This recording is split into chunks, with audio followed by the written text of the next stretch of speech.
Hi, my name is Dan Fowler, and we have a webinar here, how to survive the free rent problem that we have today.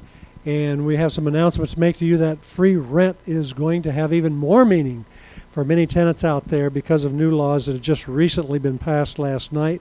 Dennis Block will be coming on to tell you about those new laws. If you have somebody in your company who collects rents and who's involved here, or friends who are apartment owners, you may want to get them on the line for when Dennis comes on to explain the new law that's taken place. Also, on the home page of the AOAUSA.com, over on the left-hand side, scroll down a little bit. On the left-hand side is a petition. After you hear what happens, you're going to want to sign that petition, get it out to some other people, and at least 5 other friends of yours. Most of you have more friends than that, and ask them to sign that petition for you that we'll be presenting to the governor. Also, the letters and all forms that you're going to need when you're asking your tenants to sign a note. Those notes and a letter to give your tenants are on the AOA website. You can download those for free. Also, on the petition, there's a place to donate, and you may want to give a donation at the end of that. We have some real battles coming up, as you know. In November, they're going to try to take away vacancy decontrol if everything is back to normal at that time. We have a big, expensive battle that's coming up, and we're going to want to win this again, just like we won 10. But it's going to take a lot of money to do that. There's a couple things that every one of us ought to practice out there. And that's when we're talking to our friends and we're explaining rent control. And they think, well, what's wrong with rent control? All they're doing is keeping the rents low and not allowing you to raise them, and rents are too high anyway.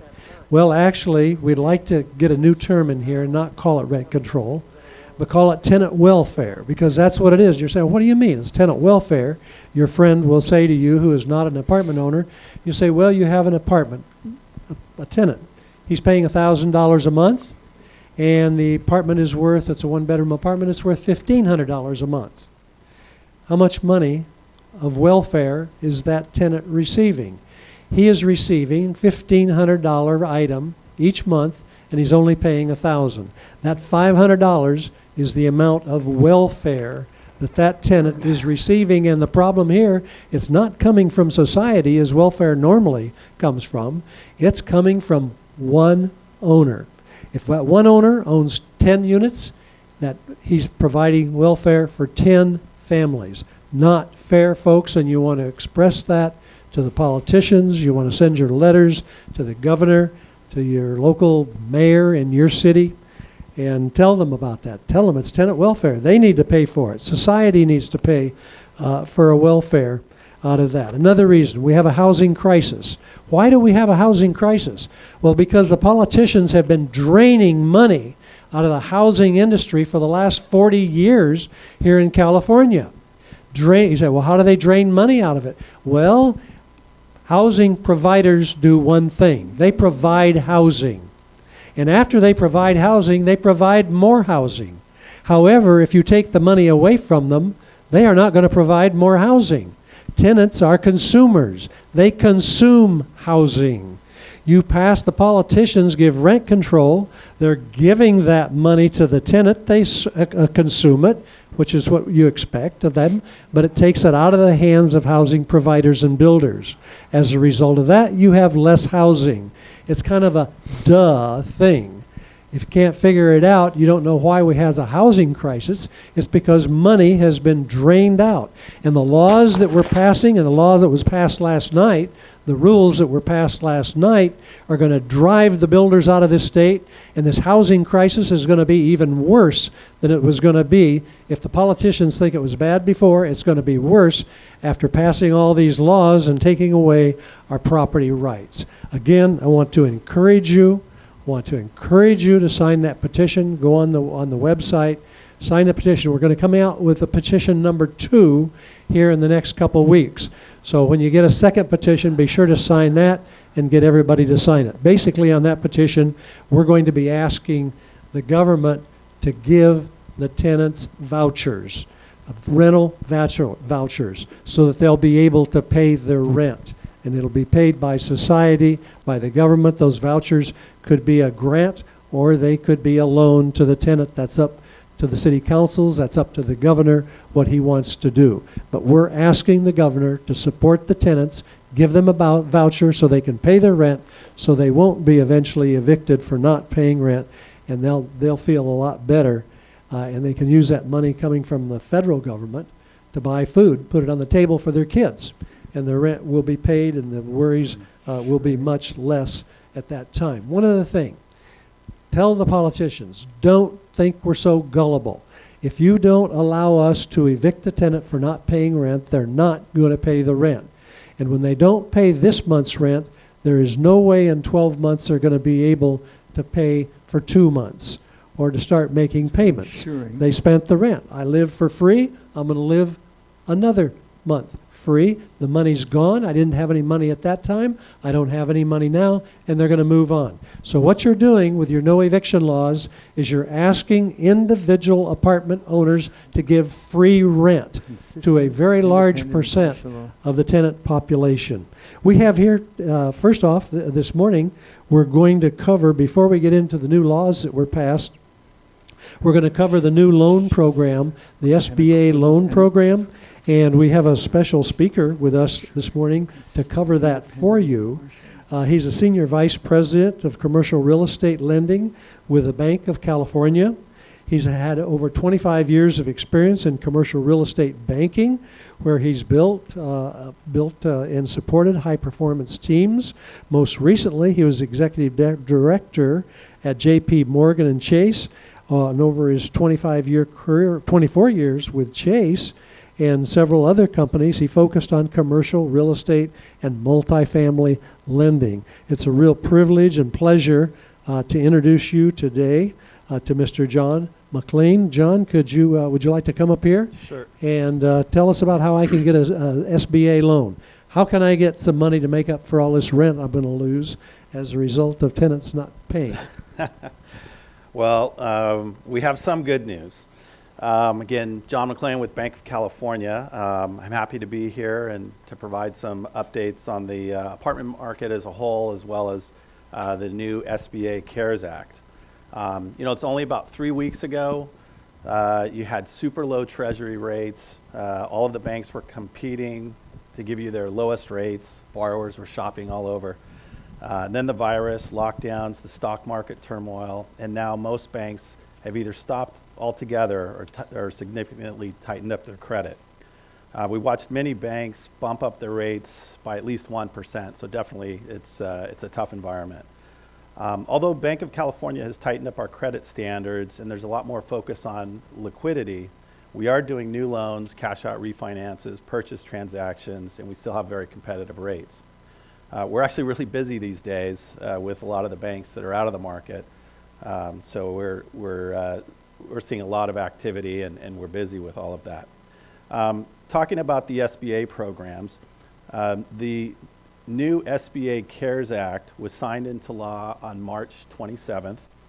There's about $360 billion available, and it's allocated to 2 different programs. I wanted to let you know the differences in these programs and how you go about applying for them.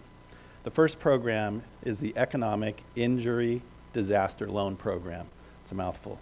EIDL, Economic Injury Disaster Loan Program. It's got about $10 billion. And the second program is the Paycheck Protection Program, commonly known as PPP. This one's got about $350 billion. I think it's actually $349 billion. I thought I would talk about the economic injury loans first, as this might be a good option for the smaller apartment owners to apply for. The EIDL is relatively easy to apply for, and these loans provide an immediate advance, a grant for up to $10,000. The grant doesn't have to be paid back if it's used for payroll, sick leave, medical, or even mortgage payments. And the SBA can approve these loans based solely on the applicant's credit score. The economic injury loans are actually available for up to $2 million, but anything above $10,000 will need to be paid back, and there's going to be collateral required for loans in excess of $25,000 as well as personal guarantees for loans in excess of $200,000. The economic injury loans are to be applied for directly with the SBA. And I'll give you the website, and I'm thinking that we'll have this on the AOA website as well. The website to apply for the EIDL loan, it's covid19relief.sba.gov. Again, COVID, COVID 19 relief.sba.gov. And when applying for this loan, the borrower should probably indicate that they're interested in the emergency grant, and that's again talking about that $10,000. It's also good to know that when businesses apply for these funds, they can apply to cover the operational costs as well. And whether or not it's the eventual loan, if you're applying for more than $10,000, whether or not that loan is approved, you probably are still going to get that grant of $10,000. So that's really the quick hit that I think a lot of the owners are looking for, at least if that $10,000 is going to make a difference. Now I'll talk about the Paycheck Protection Program, PPP. This is going to be popular for the large apartment owners that have more staff, and again, this will be for the W-2 employees. The PPP was established to guarantee businesses the loans they need to cover payroll for 8 weeks. They will also cover some utility and rent costs as well, but the primary purpose of that loan is for payroll. The PPP loans can be 100% forgiven if the business doesn't lay off employees or if they rehire employees that were recently laid off. These loans can also cover some rent, mortgage interest, and utilities, but at least 75% of the funds need to be used for payroll. Payroll would include health care benefits, things like that too, even sick leave. There are rules that exclude salaries over $100,000. So if you have employees that are making over that, there's a cap of $100,000. It'll just be reduced to that cap. I'll also mention again that the PPP loans are for W-2 employees. So if you have 1099 employees, or if you're a single proprietor yourself, you need to apply for, those employees need to apply for their own funds as individual operators who have a sole proprietorship. The Paycheck Protection Program loans need to be applied for through your bank. I'll go one step further and say you should really be going to your current bank for this. As much as I'd love to help everyone out here at Bank of California, and we have our whole team there, the focus is going to be on our clients first, and I think a lot of the banks are flooded with these applications. So they're having to give a priority to their existing clients. So again, it's the same with us. Please be aware that the Paycheck Protection Programs are going to need some good payroll documentation. The maximum loan amount will be 2.5 times the average monthly payroll expense up to $10 million. So you're going to be having to provide either last year's payroll, or in some cases you can use this year's as well. And then the loan officer is going to go through and average out the numbers to figure out what it is. And then again, it's 2.5 times. I think the 2.5, the half part is to cover some rent and some other things that you may have there. Please also be aware that the Paycheck Protection loan forgiveness will be reduced if there's a reduction in the number of staff or a reduction of more than 25% of the wages paid to employees. There's a lot of uncertainty right now on the Paycheck Protection Program as it's a new program for the SBA. And the SBA and the banks are struggling to get it up and running. Even last night I was on a conference call with updates and changes to the documentation and process, and I know all of the banks are going through this too. This program is still evolving.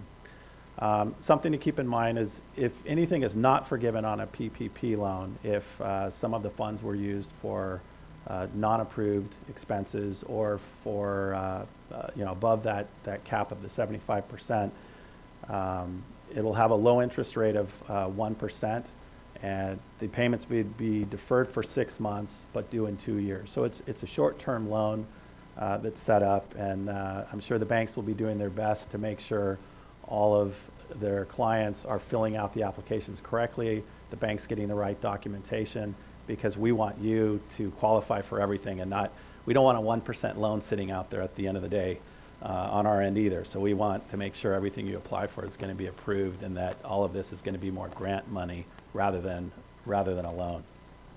In contrast, the EIDL program, and going back to the economic injury loans I mentioned at the beginning, this is an existing SBA program, and the $10,000 grants are probably the fastest way for businesses to obtain quick relief. Once approved, the funds should be received within 3 business days. Again, this is the SBA direct application, the one that I gave you online. The EIDL loan amounts above $10,000 will have a 3.75% interest rate and a maximum term of 30 years. So you do have the ability to get a larger loan amount on the economic injury loans. But it's just something to keep in mind that you can get the $10,000 pretty quick. That's an easier one. With both of these programs, the borrower needs to make a good faith certification that the business has been negatively affected by the coronavirus, the loan is necessary to support the operations, and the loan will be used to retain workers and maintain payroll. And again, you can include some of the rent and utility payments or mortgage interest as well. Just want to keep the percentages low on that. There's also a stipulation that the borrower is not applying for another loan for the same purpose and amounts. However, in this case, you can actually apply for both with the SBA. You can apply for both the EIDL loans as well as the PPP at the same time. I think there's a lot of folks that recommend you do that. So that's a high-level overview on the SBA CARES Act. You have the 2 programs to choose from, the EIDL and the PPP. The EIDL loans can get you a pretty quick $10,000 as a grant, and you apply directly with the SBA. And the PPP, Paycheck Protection Program, can get you a lot more payroll funds, but you need to go through the bank and provide your historical payroll documentation. I was just going to give a little bit of high-level feedback I've had from apartment owners. I've got a lot of large apartment owners. And in speaking with a few of them, they've actually been pleasantly surprised on their rent collections. I would say a few weeks ago, we had a lot of folks calling us, and the tenants were quoting all of the government moratoriums. So it sounded like a lot of tenants were not going to be paying. But we've seen a lot of the owners report back that the tenants understand that eventually they need to pay, or at least the property managers have been able to communicate that to the tenants. So, you know, the collections have been a lot higher than they had expected, a lot higher than I expected too. I had a couple of comments we've been making from a couple of larger owners. We've been making good money for over 10 years, so helping out struggling tenants, waiving late charges, and even lowering rents is not bad, not too bad. It makes them feel pretty good. And then another went on to say he plans to write off the losses. So again, maybe it's not going to be too bad, and hopefully this is more of a short-term bump.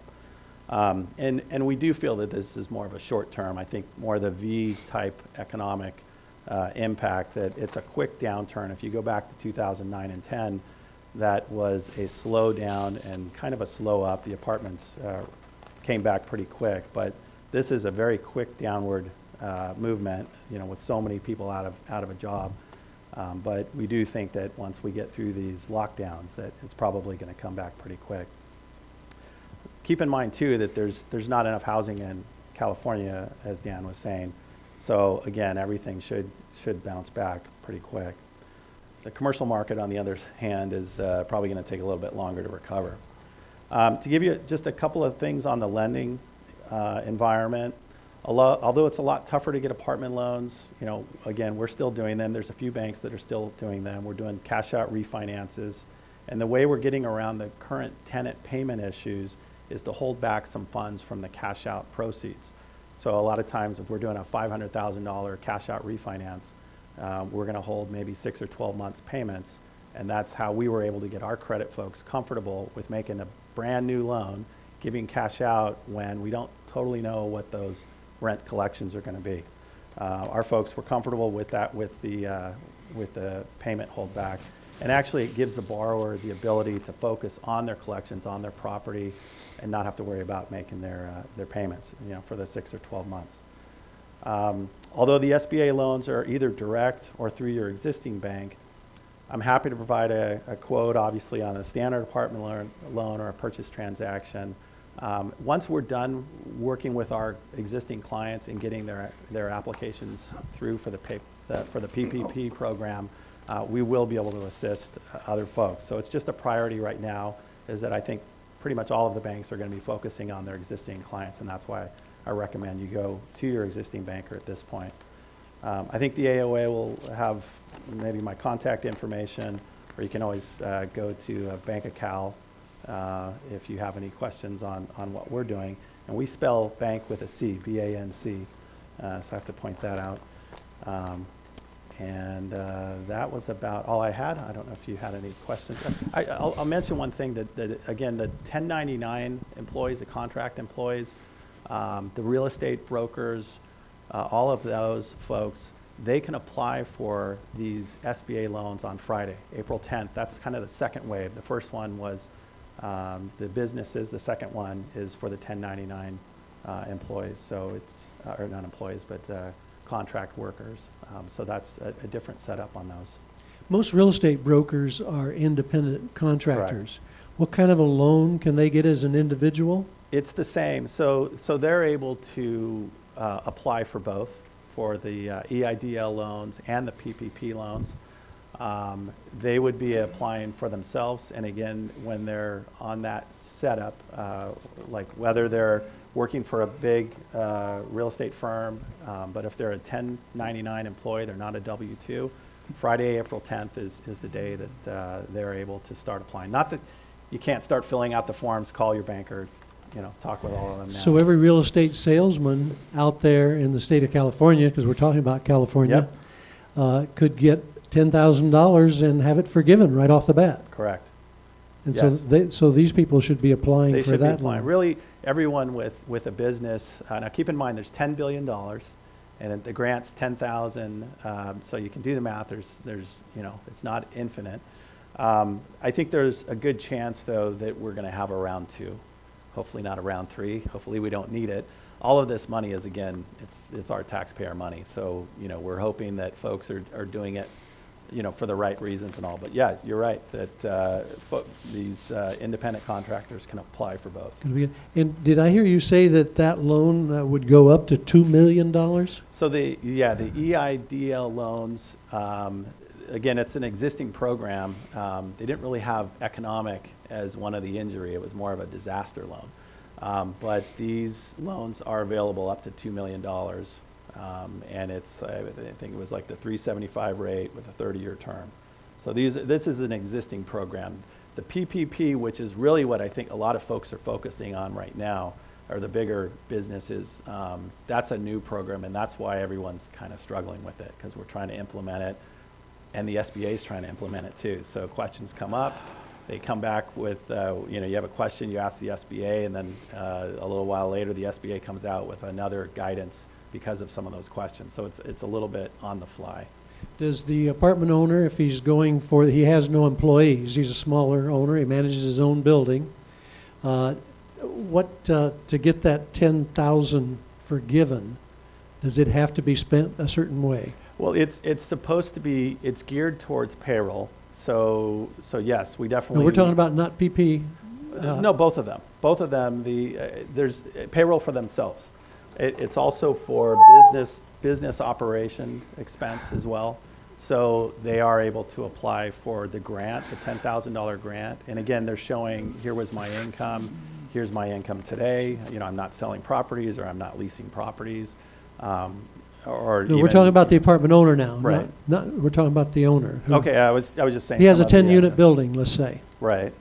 And would he be able to get that $10,000? Yes, he's going to show that here's the rental income I was receiving, and now I'm not receiving this. So that's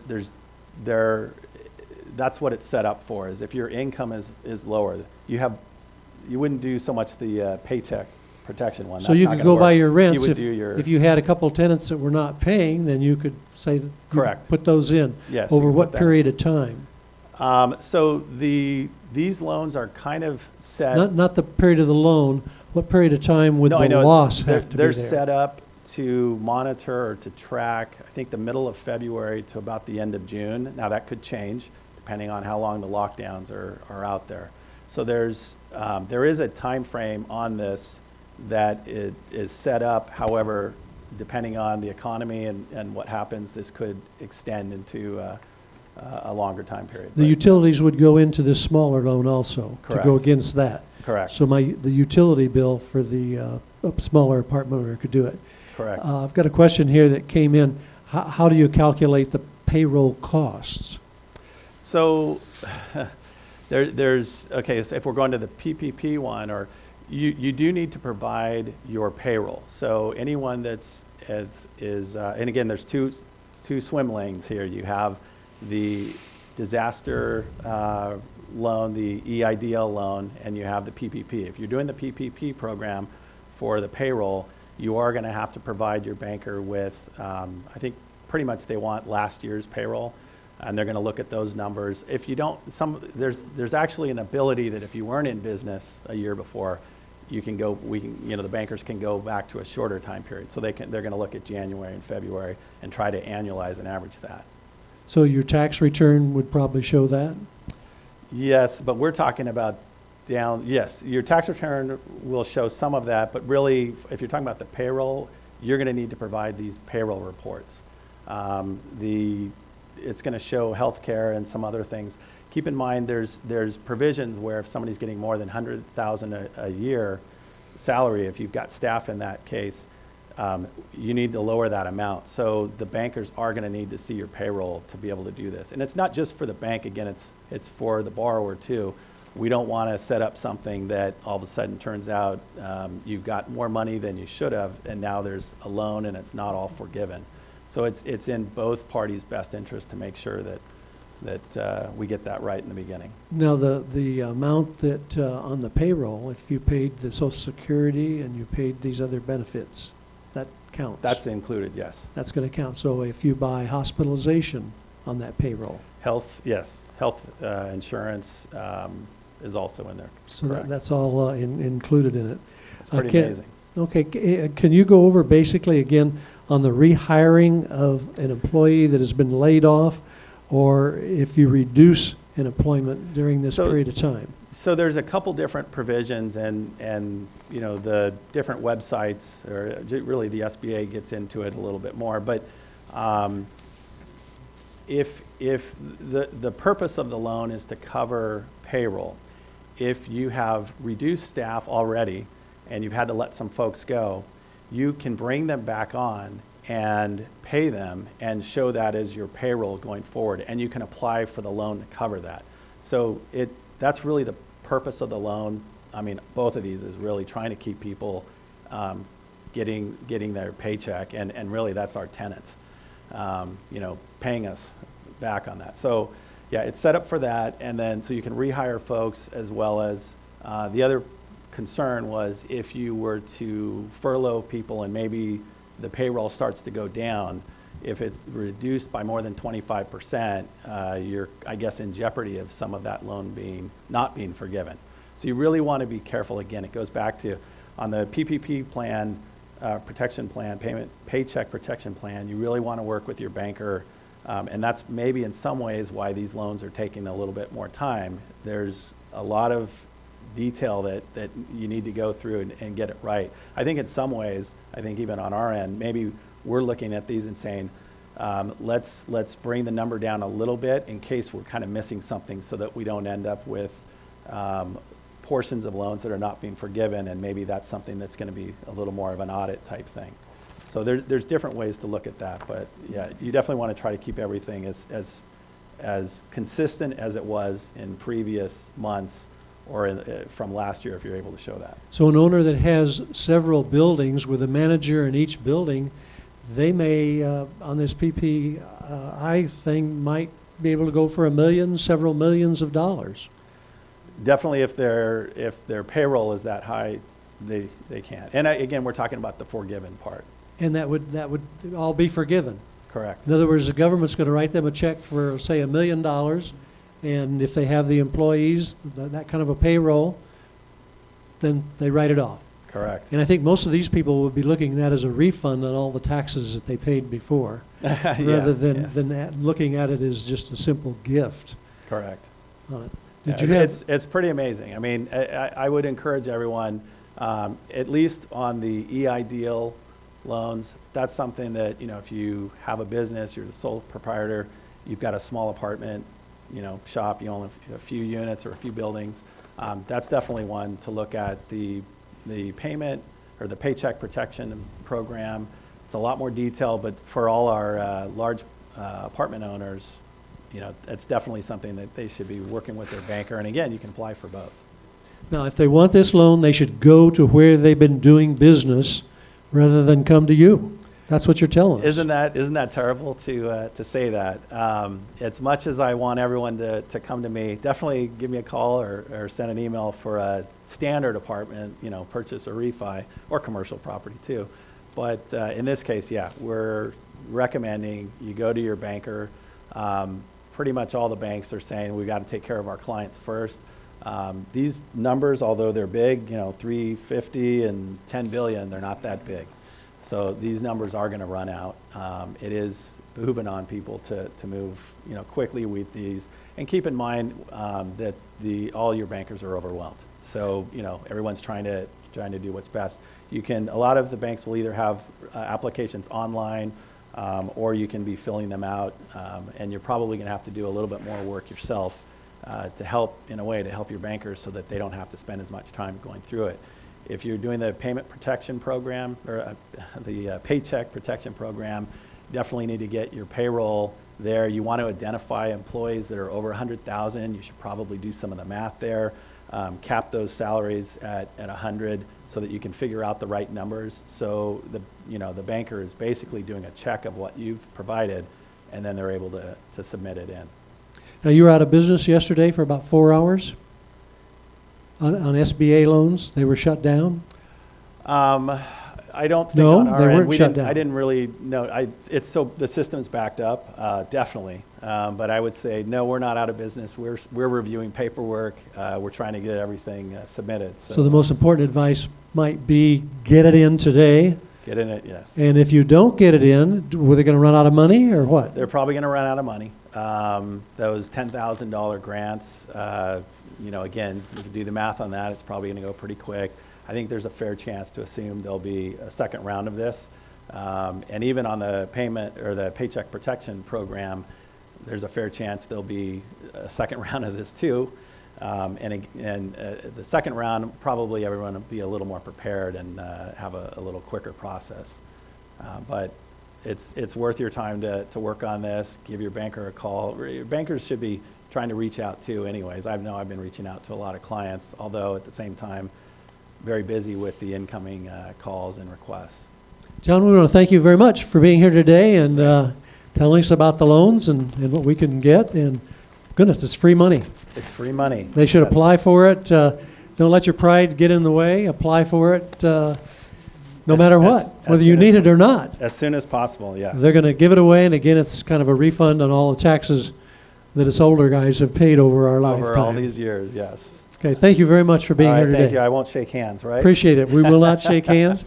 We got a speaker coming up. Folks, get your handkerchiefs out, okay? Because our next speaker is going to tell you about a new law that was passed, regulations that were passed last night in regard to apartment owners. And I personally can't believe the property rights that we've lost as citizens of this great United States.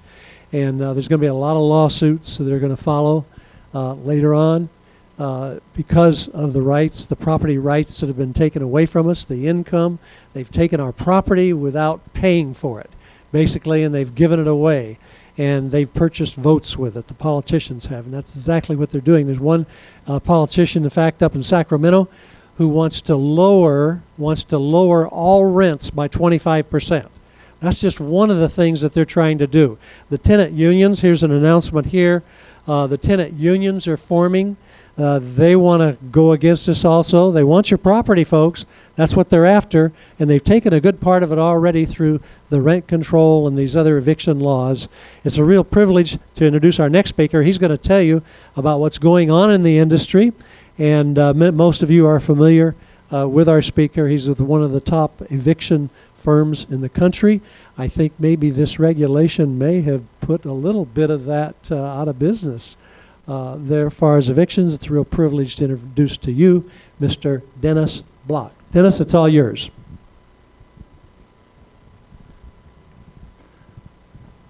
Good morning, everybody, and thank you for joining this webinar, and thanks, of course, to Dan Fowler and the wonderful Apartment Owners Association, who is really the premier association for representing income property owners. I, too, have been involved with income property owners now for the last 43 years. And this is probably the saddest moment that I have experienced in our field. Property owners right now are under a black plague based on something that just occurred yesterday afternoon by the California Judicial Council. I actually worked, ladies and gentlemen, all weekend on a wonderful seminar, did a wonderful PowerPoint presentation, and had it all ready to go, had all kinds of suggestions for my clients and landlords alike with regard to things they needed to do in these pandemic times that we're facing. And then as I drove home last night from the office, I got word that that speech was basically thrown out the window. And this morning I wrote this one. You'll see me reading my notes a little more closely than I normally do. But the California Judicial Council issued emergency rules yesterday afternoon. So the first question would be, what is the California Judicial Council? It's not the legislatures. It's not our governor or our mayor. So who is it? Well, did a definition. The California Judicial Council is under the leadership of the California Chief Justice of the California Supreme Court, and in accordance with the California Constitution, the council is responsible for ensuring the consistent, independent, impartial administration of justice. That's what the California Council is. I question their authority to issue laws, but laws they did do. And what did they do? What they did was they banned all evictions for the most part. It supersedes any eviction laws that are on the books. And under this new law that was just promulgated last night, it states that a court may not issue a summons on a complaint for unlawful detainer unless, in the court's discretion, it is necessary to protect public health and safety. So what does that mean? It means if you have a tenant who's not paying you the rent, and it has nothing to do with the pandemic, the person hasn't lost his job, and maybe he has $300,000 in a bank account, and you ask him for the rent. Under this law, the tenant doesn't have to pay you the rent, and the landlord has no ability to bring forth an eviction action. No ability. Now, you're going to have some tenants that are moral and know what they need to do, and that is that, hey, I owe the rent, I'm going to pay the rent. You're going to have a lot of other tenants who are going to say, you know what, there's nothing involving me where I can get involved in an eviction lawsuit where I can be evicted. So why should I pay? It's kind of tantamount to driving on the freeway and you see a sign that says speed limit 65. And then underneath the sign in bold letters it says, but we're not going to enforce it. So where is the incentive on tenants to pay their rent when they know they cannot be evicted? You cannot bring forth an eviction action. Now, prior to yesterday, the laws were in most jurisdictions, and there were 80 jurisdictions up and down the state of California, which stated that if it's for non-payment of rent and it's causally connected to the COVID-19 virus, then your rent is deferred. You don't have to pay it now. It will become owing once the pandemic is declared over, and then you'll have, in most jurisdictions, it was 6 months to pay. In the city of Los Angeles, they gave you 1 year to pay. And that's the way it was. So you could bring forth an eviction, for example, if a person didn't lose his job, had money in the bank, or let's pretend it had nothing to do with rent. Let's pretend it had to do with extra people occupying the premises in violation of the rental agreement, or the person was damaging the premises. You could bring all these eviction cases at that point. But now, under this Judicial Council edict, you cannot bring any eviction case unless it involves public safety. So maybe if the guy is creating a nuisance, other than that, or damaging your place, other than that, there's really nothing a landlord can do except to wait for his money. And that's it. Now, really, what is the incentive? You're going to have, I did an informal survey from my clients before the Judicial Council passed this law. And on this informal survey, I asked how many landlords are experiencing that their tenants are paying their rent in full. Now, of course, this is very informal and only dealt with my clients who went online and took the survey. And only 30% of their tenants paid in full. Well, some of them paid 25%, some of them paid 50%. About 20% didn't pay anything at all based on this survey. Now, if you're in a situation now where you realize that if you don't pay, there's no one who's going to file an eviction action. There's no one who's going to be able to taint your record, your credit record, on the basis that no eviction action can be brought, then where is the incentive? And even if you are that moral tenant who says, you know what, I owe the rent, I have the money, even if you are that moral tenant, but you know that 6 people in the building are not paying their rent, and you know these people go to work, you know they didn't lose their jobs, okay, and that they certainly had the ability. How many months is it going to take you to feel like, hey, you know what, am I really being smart here? Am I really sitting there and doing the right thing when no one else is paying the rent? Why shouldn't I jump in on this train? And what you're going to find based on this law is that owners are going to lose their buildings. Owners need to pay their mortgages. Owners need to put food on the plates for their families. But there's going to be no income coming in. And I predict this will be a housing crisis. Talking about, as Dan said, that a housing crisis, that nobody will be building apartments. Why would you do anything in this state with these kinds of crazy laws? So what we're seeing is, again, it's just an attack on income property owners. We're supposed to solve the pandemic issue for the entire world. It's all on the shoulders of landlords. There's really no loans that are going to help landlords. Landlords don't have payroll per se. They either hire a management company themselves or they do their own management. But there's no, quote, real payroll. Most landlords, the far majority, people think there's all these big corporations that all own these thousands of units. As we all know, landlords generally have 4 to 10 units. And many of these landlords live in their own buildings, okay? And their rents are just as important as being able to get a salary if you were working on a job. And yet, they're taking away all the incentive for a tenant to pay the rent, even if he's financially able to pay the rent. Let's move on.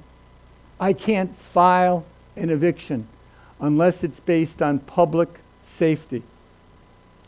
What about those cases where I've already filed the lawsuit, which I have? I've got plenty of lawsuits, hundreds of lawsuits that had nothing to do with the pandemic, that these lawsuits that were filed for rent for January, rent for February. What did that have to do with the pandemic? It had nothing to do. Am I allowed to continue on with those lawsuits? And the answer is no. If the tenant doesn't answer the lawsuit, so therefore it goes by way of default. I should be able to just get a judgment. I cannot file a default on any case at this point in time. It will not be accepted by the court. Hey, I served the tenant. It dealt with rent owed in January. The tenant didn't respond to the case. I'm allowed to take his default, get a judgment, and then execute on that judgment. The Judicial Council has refrained all California landlords from taking a default unless it's dealing with public safety, which means you'd have to go in there and somehow prove that this tenant was creating a nuisance in the building. But barring that, I cannot take a default. I cannot finish any case started based on this Judicial Council edict that they just did yesterday. Let's move on. If I had a case where I had filed it with the court and the tenant answered the lawsuit, in that case, I'd be entitled to obtain a trial date, have the case heard by a judge, and prevail on that basis. In this situation, if you have a case where the tenant has answered the lawsuit, so I'm requesting a trial, I cannot have a trial date now that comes up earlier than 60 days. Quite frankly, it's going to take longer than that, but the court is refrained from setting a trial date that is earlier than 60 days. If you have a trial date that's already been set, and the proceeding was as of April 6th, that was yesterday, it must be continued for an additional 60 days. So let's say I had a trial date that was set to go on May 1st. And of course, this has been a long time to get to that point.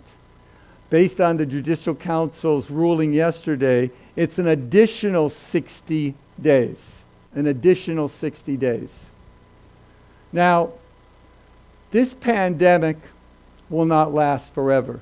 I am predicting that probably by May, beginning of May, certainly by the end of May, California is obviously leading the nation in being sensible with regard to the pandemic and following the rules as by our health professionals. But I am predicting that it will be over. And when it is over, the issue is, will things return to normal? Well, they'll certainly return to normal for most people, but where will that put the landlord? Well, one would think that once the pandemic is over, once the moratorium is ended by Governor Newsom, that of course these rules as published by the Judicial Council will end as well. But that's not the case. That is not the case at all. They state that these rules will remain in effect until 90 days after the governor declares that the state of emergency relating to the COVID-19 pandemic is lifted. 90 days. So that means your tenant returns to work or never even left work. And let's pretend that the governor, as of May 31st, declares that the pandemic is over and life can go back to as it was. Your tenant has no reason to pay the rent for June, no reason to pay the rent for July, and no reason to pay the rent for August, because even though he hasn't paid rent for months, they're giving tenants an additional an additional 90 days after the pandemic has been declared over before a landlord can finally say, I'm going to take you to court, and first go through the court system. And let's turn our attentions there. The court systems always have been a little overcrowded, always takes its time to go through the legal system. Even in an unlawful detainer action, court actions are given priority, but still, you've got so many people attempting to use the court system. This is prior to the pandemic. Now what we're going to do is we're going to close all the courts to all legal actions for an additional 90 days. Can you imagine the backload of cases that will exist once we're finally able to file a case, presumably on September 1st? How many cases are going to get filed then? It's going to go on for forever. So you can look at another 6 months before you'll finally get your case to court, even with priority, in my opinion. How many owners are going to be able to hold on for this period of time? How many? Are they going to sit there for another 6 months because the tenant knows? Tenants, once they get involved in an unlawful detainer action, they don't pay the rent. They wait for the case to be over, right? And they wait to be evicted. How many of those tenants, how many landlords are going to be able to survive that additional period of time? Yet they made this law for 90 days after the pandemic is declared over. It's insanity. Many landlords will lose their buildings because of this law. And again, what they're doing is they're financing the horrific issues dealing with this plague, and that's what it is, but they're financing it on the backs of landlords. And that's exactly what they're doing. And this is what we're going to have to be involved in.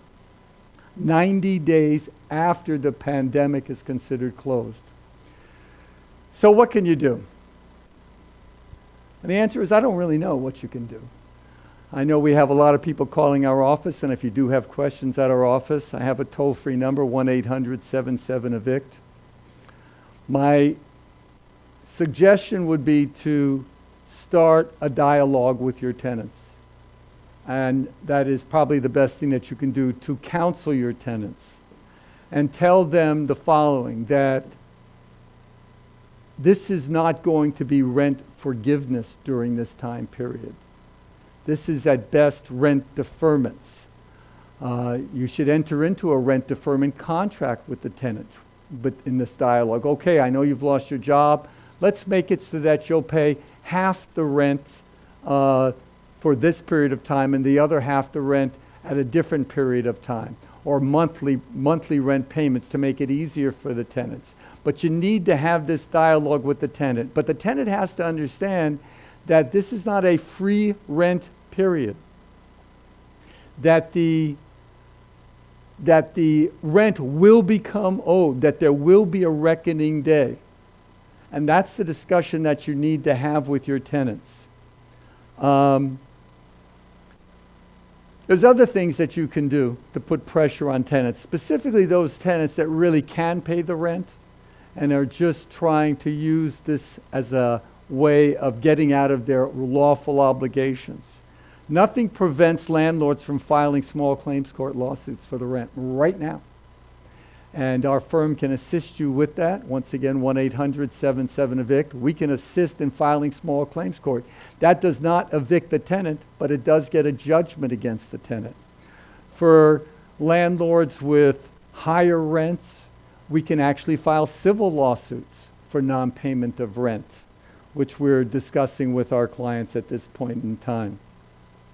But again, you're going to have to sit there and at foremost try to talk to your tenants, counsel them, tell them that the rent will, of course, be owed.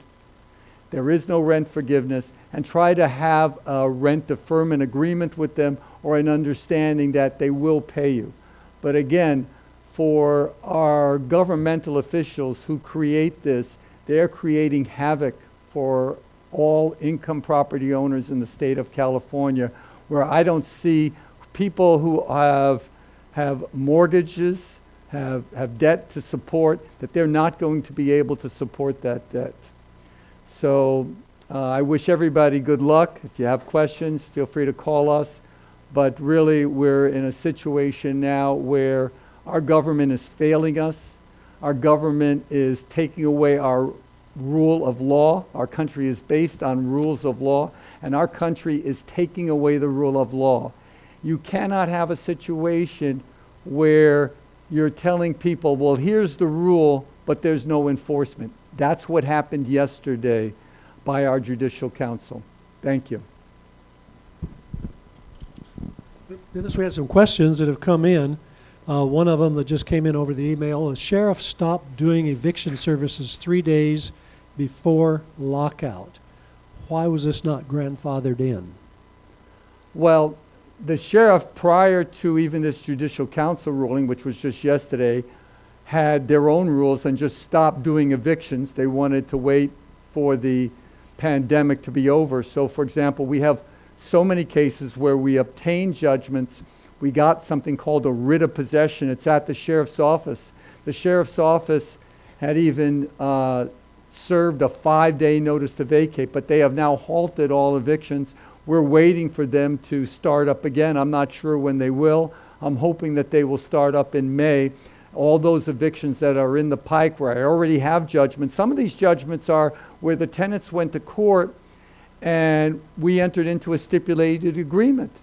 In one case, we have it where the tenant was given $10,000 to move on a certain date. That date was April 1st. Well, he's got his money. He's still not moving. And even though we have the paperwork at the sheriff's office to enforce it, they're not doing that. I have another example, which wasn't as relevant as of yesterday, where a tenant rented a house in Beverly Hills. The monthly rent, $27,500. $27,500. Was that one of your kids? No. No, they don't pay that much money, a few pennies less. But they signed a 2-year contract commencing March 1st. On April 1st, the tenant tells the landlord that because of the COVID-19 pandemic, he's not paying the rent. So you just see just the total bastardization of people using this as an excuse where it doesn't rely. But again, we're hoping, going back to your question, Dan, we're hoping that the sheriff will institute, start to institute these evictions, certainly once the pandemic is declared over.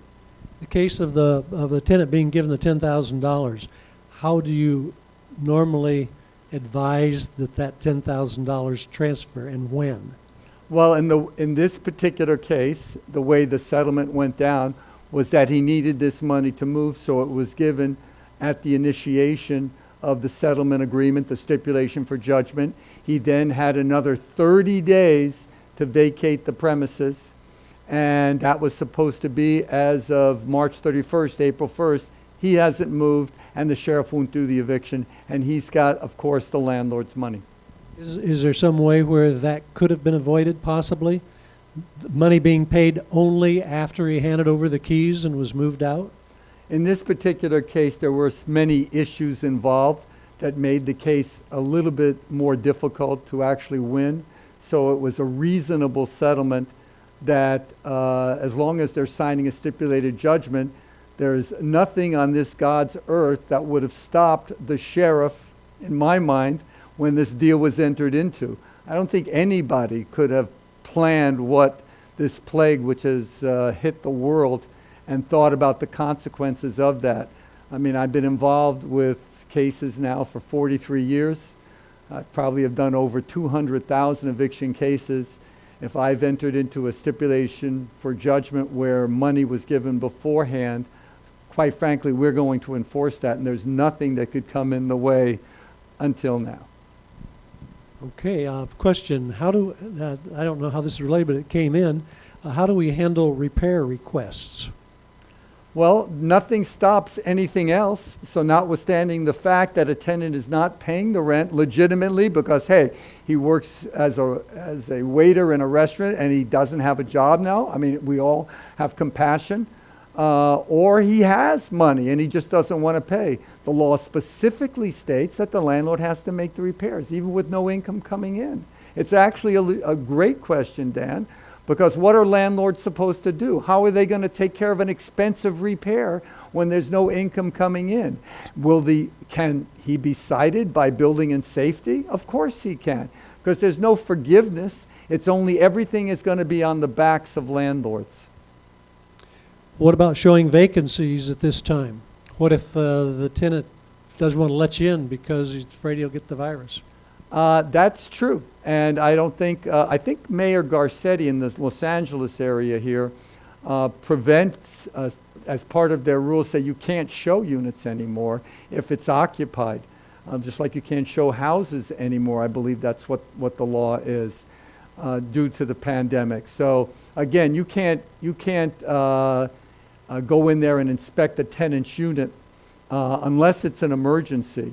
So that's out the window now based on this. But I mean, these are legitimate things, and I could see where, hey, I'm trying to stay safe. I'm a tenant. I'm in my unit, and I don't want strangers coming in. I get that, and based on the discretion of the tenant, I think that's a reasonable rule. However, I don't think it's reasonable to say that if a tenant who legitimately can pay rent doesn't pay rent, that I have no way of enforcing the law. Nothing. Two roommates, common question. One has lost the job, can't pay. Is the other responsible for the full rent? Well, it's a partnership that rented the unit, just like a husband and wife or two individuals. It's a partnership, and the partnership is responsible. So both tenants, of course, are responsible for the full amount of rent. This judicial council finding or edict is insidious, because it doesn't say that the tenant doesn't owe the money. It doesn't do away with contract rights. It leaves everything else intact except for one small thing. You can't enforce it. So what's the point of a law that you can't enforce? This takes away the fabric of our society. How about, I rented the apartment from you. You don't allow animals, except, of course, legal. You don't allow animals, and I've moved in animals. I've moved in another roommate. What can I do? You can do absolutely nothing. Nothing. Prior to yesterday, I would tell you, you could bring forth that eviction. You could serve a 3-day notice to perform or quit. It has nothing to do with the pandemic. And that was the way I wasn't a big fan of that law, but at least it made logical sense that, hey, if it doesn't have anything to do with the pandemic, at the very minimum, allow me to enforce my rights. Well, you could have up until April 6, 2020, but right now I can't enforce my rights. The guy can bring in 14 dogs. The guy can bring in extra people. The guy can make alterations to your premises. There's no way to enforce it based on this judicial council finding. What if I had a party every night till 4 o'clock in the morning and I'm bothering all the other tenants?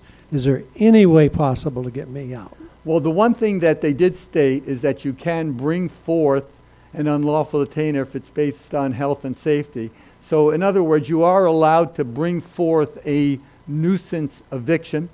You have to first get permission. You'd have to file some sort of a lawsuit and go in on some sort of what they call an emergency ex parte motion, and then finally with a finding of the court that yes, this is a nuisance situation, I'm going to direct the court clerk to issue a summons. So with that summons, then I can then proceed forward with the eviction. But barring that, all bets are off. Can your firm get me into court if I want to evict somebody like that? If it's based on a nuisance, yes. There's also another one that you can do, which would be based on something called a forcible detainer, which is where you have a vacant home and someone just breaks into the home and won't get out. That's called a forcible detainer. This judicial council rule does not apply to forcible detainers. Here's a question that came in. What are the terms of the rent deferment agreement, since you now have another legally binding document that may not be enforced? Well, again, on the deferment agreement, I think it's just something that will encourage tenants to pay the rent, give them a break so that they just don't sit there and say, hey, I'm not going to pay anything. But again, if they don't follow the terms of your deferred rent agreement, your contract, then what can you do? Can you bring forth an unlawful detainer? Of course not. So you'd have to wait for this to be over and then wait incredulously another 90 days after the governor declares that the pandemic order is over. So this is really a nightmare situation. I'm sitting here and I'm just cannot believe the ripples effects that this is going to have for our industry. This is kind of another question that was answered, I believe. The lease ends on May 15th. Can I evict? Well, even under the previous rules, you could, because you're not terminating a tenancy. The tenancy is terminating by its own terms. Now, this is assuming you're not in a rent-controlled area. So let's pretend it was a single-family home and the lease ended on May 15th, and you were planning on moving back to your own home, or you were planning on selling your home and you needed the tenant out. Prior to yesterday, you would be able to bring forth an unlawful detainer. But right now, you can't because you cannot bring forth any unlawful detainer. The court clerk will not issue a summons. If I don't have a summons, I can't serve the lawsuit. And therefore, that tenant can sit there. You're an apartment owner. They want to know if they should rent out any vacancies right now, or should they just leave them vacant? It's a really good question, and I've had different opinions. What I'm recommending at the very minimum is that you get your first month's rent and 2 months security. On that basis, at least you've covered 3 months worth of your rent, because just as that person in Beverly Hills who is paying $27,500 per month and then didn't pay after the first month, at least you'd have some leeway. Now, under California law, you are allowed, and this would be if you can find a tenant who can do this, and based on no one earning money, I don't know if you can, but you are allowed to take 6 months to 1 year rent in advance. That is permissible. So you could sign a 1 year lease with a tenant and say, I want 6 months up front plus a 2 month security. So if you can find a tenant with that wherewithal, certainly you'd be very safe in doing so. But really, what's the difference? So should you not rent out the unit because the guy in the second month can say, I'm not going to pay the rent, and therefore I don't want to take the chance? My recommendation would be get as big a security as you can, because one thing is certain: if your unit is vacant, you're not making any money. So at the very minimum, I would say try to get yourself obviously a very well-qualified tenant who's not in an industry that you would feel that would be affected by the pandemic, and try to get at least 2 months security. I think that's the best you can do. The other one I can answer very quickly. How do I determine the new tenant will pay? You gave a very good answer. Get a lot of money up front, as much money up front as possible. Call the AOA and get the credit reports, get your eviction reports. And one thing that we're stressing more than ever, call the former landlord. Call the guy where he rented before. Call the guy who rented before that. And be very careful who you're talking to, because they could give you a friend's name and a friend's phone number. Dennis, how would you get around that? They give the friend's name and the friend says, oh yeah, I rented to him, and he pays the rent on time. All the time. Yeah, it's very difficult because we see those types of fraud issues coming up all the time. But generally, the best thing is the Aoa Credit Report. Generally, a person who's going to go to that level is not going to have good credit. And as the Apartment Owners Association has letters A, B, C, and that really kind of determines whether this is going to be a person with the wherewithal to continue to pay rent. You're talking about, we give a rating to each one that you come in with, and that rating, the A, B, C, D, or F rating that you get, and it tells you the likelihood and your building. If you have a building down in the slums, you may want to take somebody with a C rating. You have a A-rated apartment, then you're going to want A-rated tenants to go into that. Does the new law apply to landlords for commercial real estate? I'm so glad that you asked that question, because I meant to discuss that. And incredulously, this applies to residential and commercial. Everything I said applies to both. So if you have a store where you see you're a landlord and you've rented to a, let's say, a takeout place, and you see the lines going out, or maybe you rented to a market. We know the markets are making a lot of money because everything is flying off the shelves. They can't keep it in their place. If your tenant, the market, doesn't want to pay you the rent, and he's going to claim that it's the pandemic, that is the reason, even though you can take pictures of people in lines trying to get into the store, you are barred from filing an unlawful detainer action. So the business can stay. The business can stay. So both residential and commercial established tenants, you cannot proceed forward with an eviction based on what occurred on April 6th by our Judicial Council. This sounds like a tenant sent this question in. The tenant was mailed a letter regarding his options for unpaid rent. Email. He was sent an email. Use email. He was emailed regarding the option for unpaid rent. Is that a legal way to communicate? And if tenant doesn't respond, what happens? Well, that certainly is a legal way to communicate. The City of Los Angeles, for example, is requiring all landlords to serve a specific notice dealing with the pandemic on each tenant, be it residential or commercial. Again, the tenants, if they're creating a situation where they want to have a dialogue with you, I'm encouraging landlords, have that dialogue with the tenants to really prevent just no rent coming in and really no way to enforce it. For the landlord's requirement to provide tenants notice of their newly afforded protections that they have, the letter that tells them how they're protected. With that, the penalties for that, are they expected to check the city's website every day because the laws are changing so fast? What do I do? Well, they say that penalties can be imposed if landlords in the City of Los Angeles, for just their Los Angeles tenants, residential, commercial, must serve this notice on each and every tenant, and failure to do so can result in penalties. They don't define what that is. So that word "may" kind of throws it off? Yeah. They may do it or not.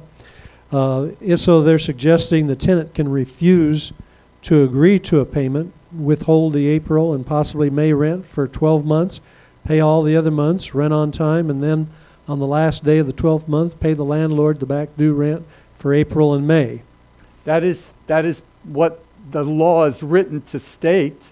But the truth of the matter is, and anybody who's owned income properties, especially residential tenants and even commercial tenants, how many people really think that these tenants who missed those two payments in 1 year are going to come back and pay the rent? Now, 1 year is for the City of Los Angeles. Most other jurisdictions like San Francisco and Oakland and San Diego are saying 6 months. How many people really think they're going to do that? And if you have a tenant in your unit, really what you're going to say is, okay, just pay me the rent, right? I think most landlords will do that. Just pay me the rent and I'll forget those 2 months. So basically, when they talk about that there's no rent forgiveness, that it's just a deferment of the rent, the truth of the matter is the landlord's going to take a hit.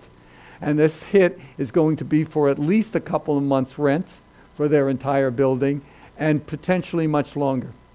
We do have some honest people, however, who are going to pay their rent every month. I'm not disagreeing with that, but I do believe that when you see 5 different units in the building that aren't paying the rent when they legitimately could, and you're the 6th unit, how many months is it going to take you to finally say, you know what, I don't want to pay the rent?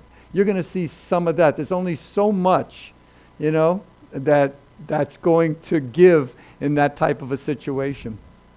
Does the ordinance really prevent the landlord from collecting back due rent upon the tenant vacating and then require the landlord to wait for the remainder 12 months?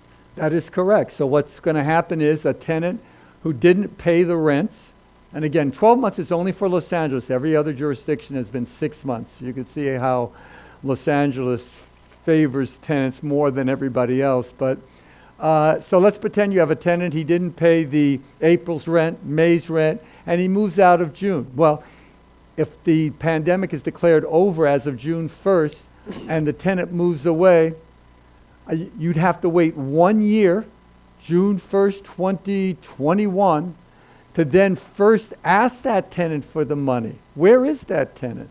Do you know where he is? Are you going to bring forth a small claims court lawsuit? What you've just done is create a debt that will never be repaid. Dennis, the questions just keep coming in. When does the 12-month countdown to payback begin? That happens once Governor Newsom declares that the pandemic is over. No requirement to show hardship? Hardship has nothing to do with the equation. Why is there no lawsuits started on the property rights right away? Well, this happened yesterday. I predict that there probably will be. Again, I question, and I'm not a constitutional lawyer, but I question the Judicial Council creating this type of a law that states that you cannot enforce laws that are on the books. I just don't understand how they say that you cannot file an unlawful detainer at this point. And what if the tenant gave bad information on his application, a fraudulent reference? Any recourse on that right away? It's funny, I'm doing a lawsuit right now where, and I just took this case in, where allegedly 3 people rented a unit, 2 of them that had weak credit, 1 of them that had strong credit. It turned out that the one with the strong credit never filled out the application, never signed the rental agreement, and never intended to rent this. One of the other 2 tenants actually signed this person's name and created phony rent pay stubs, or excuse me, not rent pay stubs, but work pay stubs. And we just found this out. The landlord called this person who lives in Florida, and she said, I never rented this place. I don't know anything about this. And he said, but is this your information? She said, yes, that's in my information, but I never rented, I never signed anything. And those pay stubs, those are fraudulent. Those aren't my pay stubs. So we're bringing forth an eviction. This is called a non-curable breach of a rental agreement, where you lie on your application. So we started by serving the 2 tenants who remained a 3-day notice to quit based on a non-curable breach. There's no way for him to cure it. He's lied on his application, and that's considered a non-curable breach of the tenancy. That notice has been served, and that notice will expire. It probably is expiring on Thursday. And on Friday, my firm intended to bring forth an eviction action. But based on the Judicial Council's order of yesterday, my hands are tied. I can't file that lawsuit now. Those people can sit there even though the whole tenancy is based on fraud. These are the consequences of the strong arm of the law that tries to put all the onerous on the one segment of society without any thought process at all, without any discussion by anybody. This came as a total surprise. The governor entered an emergency order, okay? The California state legislature created an order, okay? It was voted on by the legislature, and under the protection clauses and emergency clauses of the owners by our Constitution, they could do this. Where did the Judicial Council on one day get up and say, you can't file an eviction, even with the mayor's orders that afforded protection based on the pandemic, even on the state legislature's ordinance which provided protection for tenants under the pandemic? Where did they come off and just do a blanket order? This is insanity, ladies and gentlemen. Should I enter into a promissory agreement, sign in the rent, they owe $2,000? Should I push this promissory note agreement onto the tenant? I would not do a promissory note agreement. First of all, if you have a contract, either written or oral, that is already a promissory note. It is already a contract to pay. So why would you want a promissory note to pay? And to get kind of technical, if you enter into a promissory note, then you've transmuted the debt from rent to a contract debt. And if it's a contract debt, then I can't file an unlawful detainer once the floodgates open. So you don't want to transmute, you want that debt to be rent, because if it's rent, I can bring forth a quick unlawful detainer, which the end result is not only to get a judgment for rent, but more importantly, a judgment for possession, so that I can have the sheriff enforce that and escort these people off the property. But if I transmute the debt to a promissory note, it's not part of an unlawful detainer. Should I immediately serve tenants that have not paid their full rent with a 3-day notice? What's to be gained? Am I waiving any rights if I don't serve them with a 3-day notice? I had this discussion today with my associates at the office at about 8 o'clock as I was trying to write this seminar for you guys. And they said, so if somebody wants, they came up to me, if somebody wants a 3-day notice, should we serve it? And my response was, what's the point? What's the point in serving a 3-day notice if I can't file an eviction in 3 days? So my answer is I don't see any reason to serve a 3-day notice. Just let them stay there and tear the place up. That's about the size of it. California landlords really think about what's going on in this state and what our government has done to us. Then some owners are taking the rent and they're lowering it by a certain amount so the tenants will stay in there. Once they lower the rent under rent control, like even up in Berkeley and Oakland and San Francisco, where in West Hollywood and Santa Monica, where the laws are so strict, once they lower that rent, are they going to be able to raise it back up under the rent control laws? Under the rent control laws, they will be able to. When you move into a unit, that's considered the base rent amount. So if that unit was going for $2,500 and that's what you paid, now fast forward, let's say 6 months, and because of this pandemic, I'm going to reduce your rent by half, let's pretend, $1,250. It makes no difference because once the pandemic is over, you have the right to raise the rent back always to the base level, the rent that you originally charged for that unit. So it's okay to lower the rent, but I should be careful to raise it back up at Immediately. immediately when they Yes. lift the pandemic, or Yes. when that 90 days is up. Now you see, instead of investing in apartments, we should have done it in hand sanitizers. Think about it, how the money we could have made. But no, we decided we'd do it in apartments. Should I offer a one-time permanent rent discount to tenants as an incentive to have them pay their rent immediately? Should I put this in a written lease agreement if I do it? Well, everything should be in writing if you do it as a contract, I would think. But again, this is a case-by-case situation. There is no panacea as to what landlords should do. Again, I think you should have a dialogue with each of your tenants who aren't paying you the rent. No reason to talk to the nice people that are. But as to the persons that aren't, I would have a dialogue with each and every tenant individually to see what can be arranged in terms of getting your rent payments.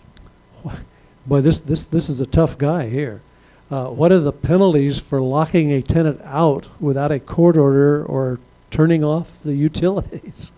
In each of those cases, what's going to happen is that they'll call the local police department, the tenant will, and the police department will force the landlord to open up the door.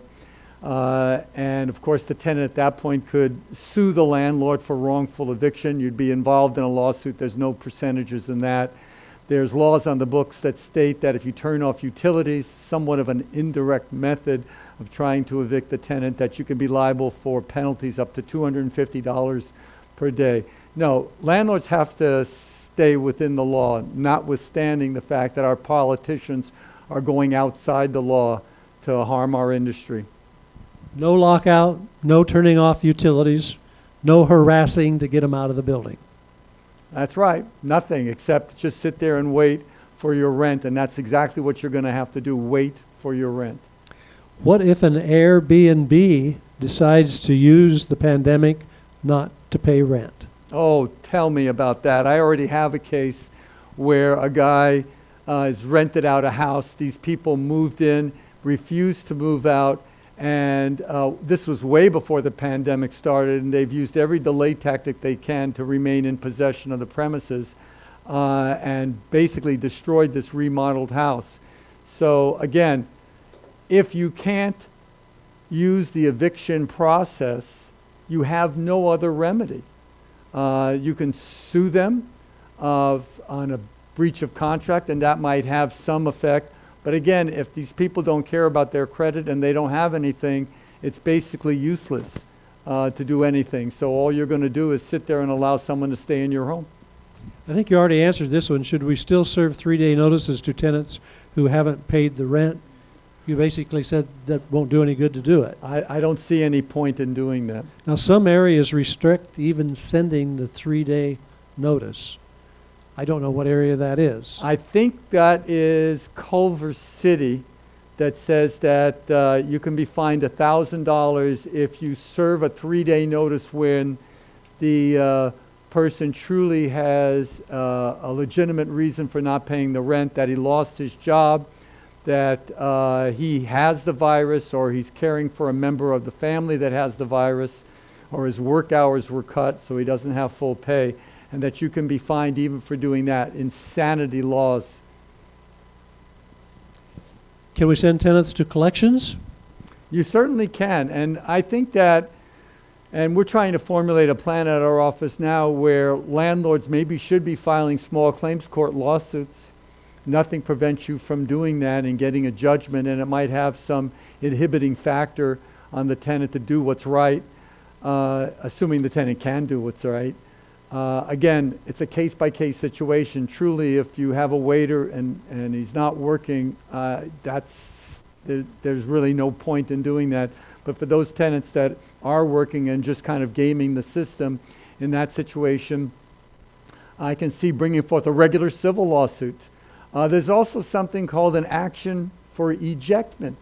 The Judicial Council didn't think of that one. We can bring an action for ejectment. It's very similar to an eviction action, except that it doesn't afford us priority under the law. So it's basically a regular civil lawsuit where we would file a lawsuit for rent owed and also for ejectment, that literally we could have a sheriff enforce that. But again, since it doesn't have any priority under the law, these kinds of cases would take over a year to complete. Can I issue an increase in security deposit notice, and if so, when? Well, if you're under rent control, you really can't do that. If you weren't under rent control, you certainly could ask for a security deposit increase. Serve that change of terms of tenancy saying that I want more security deposit up to 2 months rent for a residential premise. But what happens if he doesn't pay? The normal thing, you'd serve a 3-day notice to perform or quit, giving him 3 days to pay that security, and then you can't file an eviction. So I could ask the guy to do me a favor and give me more security deposit. Yes, you could ask the tenant in this pandemic times to give you a larger security deposit. Can the landlords file a class action lawsuit against this judicial ruling? You can't file class action lawsuits against governmental bodies, but you can declare that this was an unconstitutional act that the Judicial Council initiated yesterday.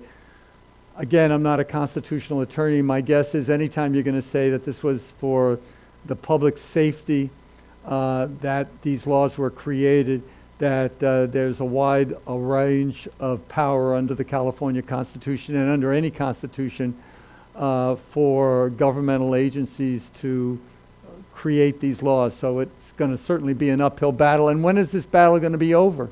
Are you going to get an emergency restraining order against the Judicial Council? Probably not. And if it does proceed to trial, when would it proceed to trial? Way after this is all over and landlords have already lost their buildings. This is a hard one to understand. This person is in Los Angeles. The moratorium states 12 months to pay back after the ordinance is lifted. What are the options? Really have no options, do we? No. I mean, you can try to enter into an agreement with the tenant on a payment plan. If they do enter into an agreement, then that agreement controls over the 12 months.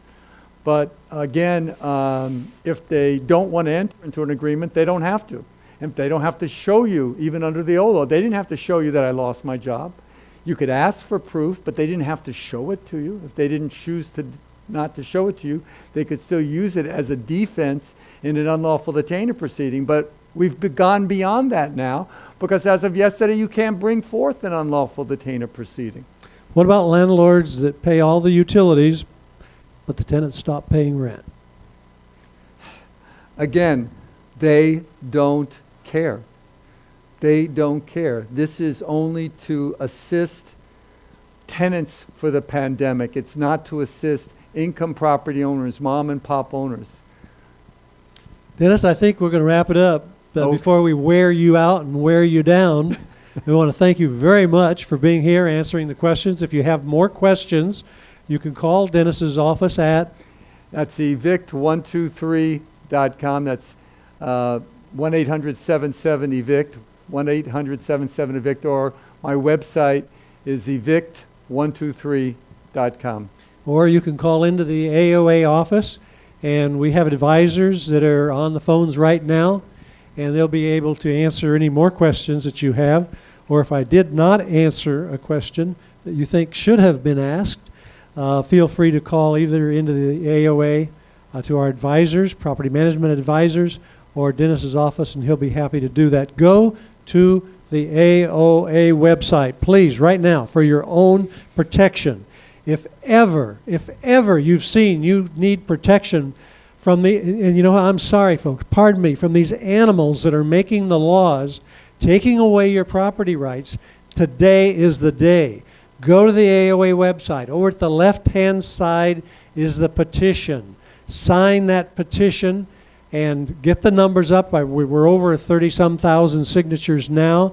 We need a lot more to get the governor's attention to let him know what our needs are on that. And we're asking for some moratoriums on our expenses on that particular petition. We'll be coming out with a petition number 2. With that, we're going to be asking the government to come out with to give the tenants the money to pay their rent, to give Vouchers. them. Pardon? Vouchers. Vouchers. I lost it. I get so angry at these guys. The vouchers, to give the government to give vouchers to the tenants so they can pay their rent. If that's happened, everything will continue to go well. You'll be able to pay all your bills. You'll be able to pay your mortgage. They won't have to go after the banks. The banks won't have to get involved. The tenant will feel better, I'm sure. He's going to rest easier. He'll be able to spend that money that the government's giving him to buy food for his kids and for himself. And everybody's going to be better off. And also, welfare is normally paid by everybody, by society. The welfare that the politicians are asking for now is from you, and you only, for those families that you're responsible, that they've made you responsible for. They do not appreciate the housing that you've provided. That is very obvious. The laws are going to run builders out of this state to another state. They're going to run property housing providers out of the state. Why should you provide housing for people who don't appreciate it? For politicians who want to buy votes with your building. Sign the petitions, get them in, talk to your friends. Remember, toward the end of the year in November, we have even a bigger fight at that time to do, and let's all join together. Take these positions. If you belong to another association, ask that association, send this petition out there. Get all our members on board. Let's stop this thing. Let's send a message to the governor. If we get 100,000 signatures on there, the governor's going to say, oh, that's enough to throw me out of office. And so let's do something about it. I want to thank you for being here today, for being on the program.